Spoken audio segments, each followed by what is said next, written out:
Rim 4x4 yang paling ringan di kedai Wan Cina, guys. So guys, hari ni Wan Cina nak tunjuk rim yang paling ringan untuk kereta 4x4 di kedai Wan Cina, iaitu Racebook Racing TE37 XT M-Spec. Okay, rim ni adalah forged, jadi dia paling ringan dengan juga paling tahan.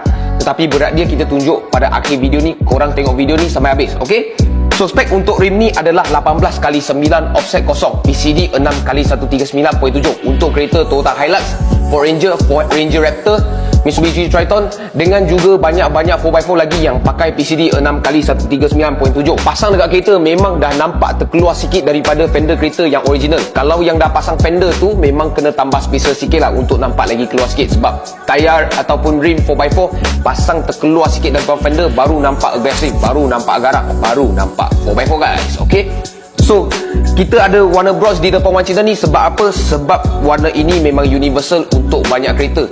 Tak kisah kereta warna apa, pakai dengan rim ni memang boleh ngam lah. Tetapi ada juga orang yang tak suka. So kita timbang dulu, tengok berat rim ni berapa, guys.